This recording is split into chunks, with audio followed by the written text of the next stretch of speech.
बिस्मिल्लाहिर्रहमानिर्रहीम। बेगुनाह कैदी चैनल में आपका इस्तकबाल है। आप जानते हैं कि हम 7/11 बम ब्लास्ट केस में जो साथी हमारे छूट कर आए हैं 19 साल बाद, उनके इंटरव्यूज़ की एक सीरीज़ हम चला रहे हैं। पिछले दिनों हमने पूना के रहने वाले सोहेल शेख साहब से बातचीत की थी और आपके सामने वो इंटरव्यू पेश किया था। आज हमारे साथ मौजूद है मुज़म्मिल अताउर रहमान शेख, जिनका ताल्लुक़ मीरा रोड थाना से है और ये भी बॉम्बे हाई कोर्ट के फैसले के बाद 19 साल बाद बाइज़्ज़त बरी होकर बाहर आए हैं।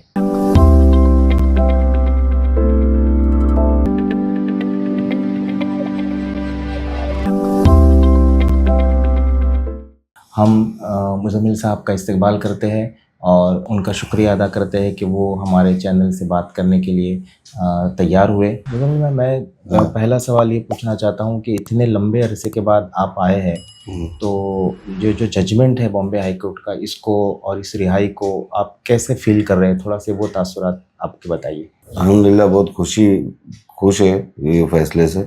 लेकिन ये चीज़ ये रहती है कि इंसान जब घर पे आता है तो वो एक्सपेक्ट करता है अपनी फैमिली, है ना। लेकिन मेरे केस में ऐसा नहीं हुआ। मेरे घर पे नहीं, सब कुछ नहीं, अम्मी अब्बा का इंतकाल हो चुका है। मैं आया तो घर पे बिल्कुल नहीं, अकेला था ये चीज़ में। तो मेरे साथ इतनी सेलिब्रेट करने वाला कोई था नहीं ये चीज़ को, मेरी रिहाई को। एक वो चीज़ थोड़ी फील हुई इसमें बस, और बाकी तो जजमेंट से तो अच्छी खुशी ही हुई। अभी भी इस केस में आपके बड़े भाई फैसल अताउर रहमान शेख साहब जेल के अंदर है, तो वो इस केस से तो बाइज़्ज़त बरी हो गए हैं। तो अभी क्या लगता है आपको, उनको कितना वक्त और लगेगा बाहर आने के लिए? उनको इस केस के कन्फेशन पे ही उनको वाले केस में भी इस्तेमाल करके सज़ा दी गई है। इंशाल्लाह 1-2 महीने में आना चाहिए बाहर। 19 सालों में आप कौन कौन सी जेल में कैद रहे और वहाँ आपके मामलात कैसे रहे? थोड़ा सा जेल के बारे की, ज़िंदगी के बारे में बताइए। कम से कम 4 जेल में हम लोग रहे। नागपुर थाना और अत्थर रोड जेल और नासिक में ज़्यादा अरसा गुजरा, 10 साल का एक्सपीरियंस। तो जेल का बहुत बुरा ही होता है, अच्छा नहीं होता कोई भी चीज़ में।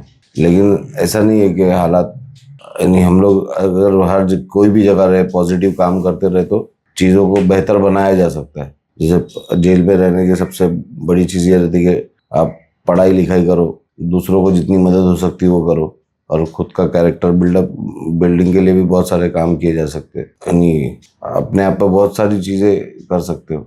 अब ये बताइए, जेल के अंदर आपके कुछ ये तालीम का सिलसिला जारी रहा? आपने तालीम हासिल की?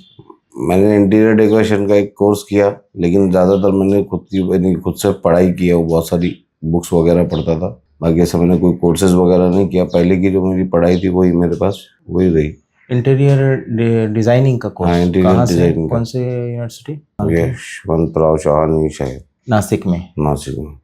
अच्छा, ये बताइए कि एटीएस का जो पूरा झूठा केस है, उसमें आप तीनों भाइयों को डाला गया है। राहिल शेख को भी इसमें पुलिस ने इन्वॉल्व बताया है, आपको भी, आपके भाई को भी। तो ये इतना बड़ा केस में एक ही फैमिली के तीनों भाइयों को डाला गया है, तो उस पूरे झूठे केस के बारे में थोड़ा सा बताइए। क्या एलिगेशंस थे और कैसे उन्होंने फैब्रिकेट किया?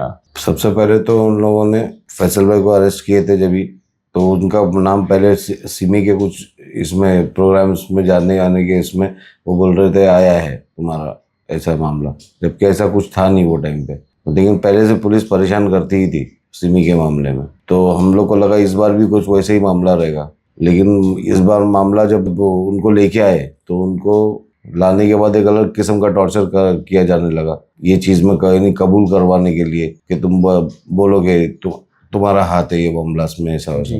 फिर उनको प्रेशराइज करने के लिए मुझे लेके आए, और फिर वो उनको मेरे से, हम दोनों को एक दूसरे के सामने मार के पूछा जाता था कि बोला जाता था कि तुम कबूल करो ये चीज़ के लिए। फिर बाद में मेरे को प्रेशराइज करने के लिए लाए, लेकिन फिर बाद में मुझे भी ये केस में डाल दिए, और वही धमकी दे के राहिल भाई को भी एब्सकॉन्डिंग दिखाया उन लोगों ने यही केस में। जबकि लंदन से उनको डिपोर्ट भी नहीं किया गया, राइट कॉर्नर नोटिस निकाली गई उनके खिलाफ, लेकिन कुछ ऐसा मामला दिखा ही नहीं इंटरनेशनल उसमें।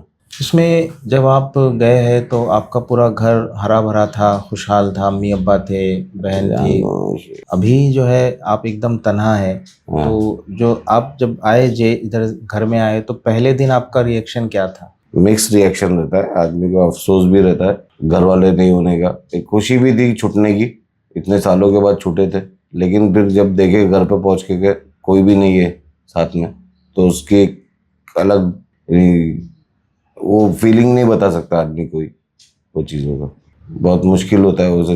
यानी जिन लोगों ने मेरे पीछे इतनी भागदौड़ करे उनका घर पे नहीं होना, यानी वो एक अलग सदमे से कम नहीं रहता वो चीज़ है।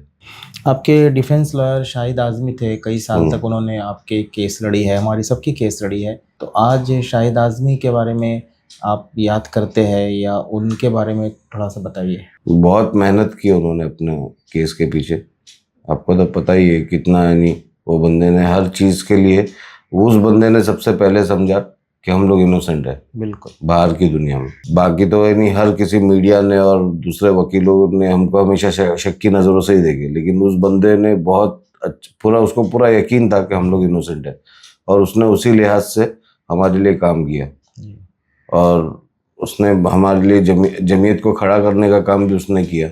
हमको पता नहीं था जमीयत क्या है, हमको ये नहीं पता था कि हम लोग केस में वकीलों को पैसा कैसा देंगे और कौन से वकील किए जाने चाहिए, तो उसने बहुत अच्छा गाइड किया केस में।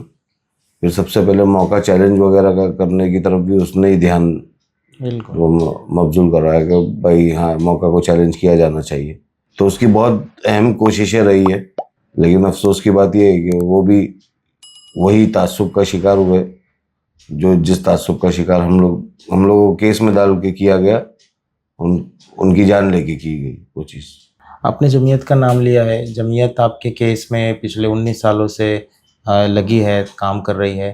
तो जमीयत के इस पूरी जो आपके शाना बशाना खड़े होके जो जंग लड़ रही है, उसके बारे में आप क्या कहना चाहते हैं? बहुत बड़ी चीज़ है, क्योंकि कोई तंजीम का आपके पीछे खड़े रहना आपको ये एहसास दिलाता है कि आप अकेले नहीं है, क्योंकि ये जो हमारे कंट्री में जो जस्टिस का जो सिस्टम है बहुत ज़्यादा महंगा है, कोई गरीब इसको अफोर्ड ही नहीं कर सकता, है ना। तो ऐसा है कि अगर किसी इंडिविजुअल की बात रहेगी तो ये हम लोग हाई कोर्ट के खर्चा और ये सब बर्दाश्त ही नहीं कर सकते। अगर आपके पीछे कोई ऐसी मजबूत तंजीम खड़ी नहीं है तो आप भले से इनोसेंट भी हो तो कोई आपका पुरसाने हाल नहीं होगा, और अगर आपके पीछे अच्छा रिप्रेजेंटेशन नहीं है तो आप केस में कोर्ट में केस नहीं लड़ सकोगे। तो वो चीज़ों को उन चीज़ों की बहुत अहमियत है कि जमीयत ने हमारा पूरा साथ दिए और बेहतरीन लॉयर्स के ज़रिए हमारा रिप्रेजेंटेशन किया गया है। जी, आपके केस में 2 किताबें भी अब तक लिखी गई है। एहतशाम सिद्दीकी ने हॉरर सागा लिखी है, हमारी बेगुनाह कैदी है। तो जेल में आप रहे, ये जेल में किताब आपको कब मिली, आपने कब पढ़ी उसको, आपका रिएक्शन क्या था, इस किताब ने क्या काम किया है, नहीं किया है? जब आप लोगों ने लिखे थे ये बुक्स तो हम तक थोड़े दिन में ही पहुंच चुकी थी, मेरे ख्याल से कुछ हफ्तों में ही पहुंच चुकी थी। पढ़े देखे अच्छा लगा, क्योंकि बहुत सी चीज़ें उसमें ऐसी थी कि बाहर लोगों को मालूम नहीं थी, वो मालूम पड़ना चाहिए। तो एक कहीं जैसी भी कोशिश हो हमारी तरफ से, तो कोशिशें बहुत हुई है ना हर तरफ से, जैसे यूटी में हुई है, अंडर ट्रायल में हम लोग ने बहुत सारी अलग अलग किस्म की कोशिशें की है, मीडिया में बहुत सारे लेटर्स लिख के भेजे थे। उसी तरीके की ये भी एक कोशिश थी कि हमारी पूरी कहानी जो है कि हम इनोसेंट है ये पूरी दुनिया के सामने आना चाहिए था। उसको बहुत बेहतरीन अंदाज में दोनों भी बुक्स में लिखा गया है, एक शायरी की शक्ल में है और दूसरी बाकायदा स्टोरी की शक्ल में है। तो बहुत अच्छी कोशिश है वो, और हर जो भी कैदी अंदर रहता है वो अपने हालात जब तक बताता नहीं है वो दुनिया के सामने आ नहीं सकते, क्योंकि जेल जो है यानी एक क्लोज सीक्रेट होता है जी। 4 दीवारी के अंदर क्या चलता है लोगों को मालूम नहीं होता है, बाहर इंसान जान नहीं सकता। जब तक के ऐसे जो कैदी है जो जुल्म का शिकार हुए वो अगर बाहर आके अपनी चीज़ें बताएंगे नहीं तो लोगों को मालूम नहीं पड़ेगी जी। ये चीज़ हमेशा 4 दीवारी के अंदर ही दफन होकर रह जाएगी। तो उसको बाहर लाने की बहुत अच्छी कोशिश मैं बोलूँगा। बहुत हद तक है लोग यानी मुतासिर भी हुए उन चीज़ों से, और उसी का यानी वैसी कुछ कोशिशों का नतीजा है कि लोगों का जहन बना और कई लोग इनोसेंट नेटवर्क वगैरह से जुड़े। तो इन्हीं बाद में आ गया कि तो जजेस वगैरह भी जुड़े जो रिटायर्ड जजेस है जी। बिल्कुल। तो वही चीज़ों ने यानी जो हमारे केस में जो रिप्रेजेंटेशन में बहुत अहमियत का रोल अदा किया है, यानी जो कुछ लोग जो कन्विंस हुए बाकायदा कि ये केस लिया जाना चाहिए, बिल्कुल। तो इनोसेंट नेटवर्क की उसमें बहुत बड़ी यानी कामयाबी मैं समझूंगा उसको, कि उसने अल्हम्दुलिल्लाह बहुत कामयाब तरीके से यानी लोगों को कन्विंस करने का काम किया। तो एक जैसी भी कोशिश हो, लेकिन बहुत ज़्यादा अप्रिशिएबल कोशिश थी वो। ये कहा जाता है कि आप लोग छूट गए तो फिर बम ब्लास्ट किसने किया? बम ब्लास्ट तो हुआ है, जो लोग मरे हैं 188 लोग, जो जख्मी हुए साथ ही साथ 700 लोग, उनके साथ तो न्याय नहीं हुआ। इस नैरेटिव को आप कैसे देखते हैं? इंसाफ तो हर किसी के साथ होना चाहिए, और हमारे कॉन्स्टिट्यूशन में लिखा है कि justice delayed is justice denied. जी। तो ये तो हर हिसाब से हर किसी के साथ डिनाई हुआ है, बिल्कुल। चाहे जो हम कैदी हो जिन लोगों को इस केस में अरेस्ट किया गया, चाहे वो विक्टिम हो इस केस के, बल्कि हम भी एक विक्टिम ही थे। इस केस में सॉल्व करने की बजाय लोगों ने विक्टिम की तादाद बढ़ा दी है, पुलिस ने, एटीएस ने। तो गलत तरीके से लोगों को फंसाना और सही लोगों को नहीं पकड़ना, ये एक कॉमन बात हो गई एक डिपार्टमेंट के अंदर, कि केसेस को क्लोज करो कि चाहे किसी को भी डालना पड़ जाए। जी। और वो केसेस के अंदर झूठे एविडेंस बना के, अप्रूवर बना के लोगों को फॉल्स कन्विक्शन भी दिलवाना, ये एक बाकायदा यानी जुडिशरी के साथ खिलवाड़ करना उनकी आदत बन गई है। जी। अब ये जो लोग विक्टिम हैं उनको तो न्याय नहीं मिला है, हमको भी फंसाया गया, हम तो रिहा हो गए। अब उनको न्याय के लिए वो कहाँ जाए, कैसे न्याय मिलेगा उनको? कोर्ट में बोलना चाहिए उन लोगों को कि आप हमारे यानी केस की जो है इन्वेस्टिगेशन फिर से करवाए, और जो असल जो इसके जो एक्यूज है उनको सामने लाया जाए, और ये केस को दो यानी पूरी तरीके से री इन्वेस्टिगेशन में जाना चाहिए। जी। हाँ, मुजम्मिल साहब, आप जब अरेस्ट हुए थे तो आप कंप्यूटर एक्सपर्ट थे, एक बड़ी कंपनी में मैनेजर की पोस्ट पे वगैरह थे। अब आप इतने अरसे बाद आए हैं तो अब दुनिया बहुत आगे बढ़ गई है, कंप्यूटर फील्ड आगे बढ़ गई है, तो उस पूरे जो गैप को आप किस तरह से फील करते हैं? ये गैप को तो फिल नहीं किया जा सकता, क्योंकि दुनिया ही पूरी चेंज हो गई है। दो डिकेड्स चले गए, टेक्नोलॉजी पूरी के पूरी चेंज हो चुकी है। जो पहले हमारे टाइम पे हुआ करता था वो आज बहुत कुछ बदल चुका है। हमारे टाइम पे तो स्मार्टफोन वगैरह थे भी नहीं जब हम लोग अरेस्ट हुए थे, आज स्मार्टफोन का दौर है। तो टेक्नोलॉजी इतनी कुछ चेंज हो गई है कि बेसिक चीज़ों में बहुत बड़ा बड़ा फ़र्क आ गया है। तो सीखने की कोशिश कर रहे हैं, जैसे नई नई टेक्नोलॉजी है, जैसे एआई वगैरह है, फिर यानी जो ऑपरेटिंग सिस्टम के नए नए तरीके हैं, नेटवर्किंग के नए नए तरीके हैं, वो सब चीज़ें सीखने की कोशिश कर रहे हैं। अब हमारे केस में सबसे कम उम्र के आप ही थे, कुंवारे भी आप थे। अब इतने साल के बाद आए हैं, अब पता नहीं क्या काम धंधा मिलेगा, कैसे मिलेगा। अब व्हाट नेक्स्ट, अब क्या सोच रहे हैं, अब क्या करना है, कैसे ज़िंदगी को आगे लेके चलना है? धंधा कारोबार क्या क्या आपके माइंड में क्या चल रहा है? कोशिश तो यही चल रही है कि कुछ ना कुछ यानी जरिया बन जाए जिससे आदमी कमा सके और अपनी रेगुलर लाइफ काट सके। लेकिन अभी तक ऐसा कुछ समझ में आया नहीं है मुझे कि कैसे क्या करना चाहिए। कोई यानी बिजनेस कर सकते हैं या फिर नौकरी तो कोई देगा नहीं शायद अभी। और ऐसे कैसे भले से आप छूट जाओ, आप पे एक टैग तो रहता ही है, वो लोगों को कैसे समझाएंगे? जी। हर किसी को एक्सप्लेनेशन देते बैठेंगे तो पूरी ज़िंदगी निकल जाएगी इसमें। बिल्कुल। तो नौकरी तो ऐसा है कि आज भी ऐसा है कि हमको पुलिस पर भरोसा नहीं। कभी भी आके हमारे नौकरी की जगह पे अगर ज़रा सा उन्होंने कुछ बोल दिया तो नौकरी से तो ऐसे ही निकाल देंगे। तो नौकरी करके तो मतलब नहीं है। अगर छोटी छोटी चौक कोई अगर बिजनेस वगैरह करने का सोचे तो उसके लिए कैपिटल अमाउंट लगता है, तो वो भी नहीं है। तो कुछ बीच का ज़रिया तलाश करेंगे कि कुछ कैसा हो सकता है। कुछ कोशिशें कर तो रहे, लेकिन उसमें अभी तक तो कामयाबी नहीं मिली है।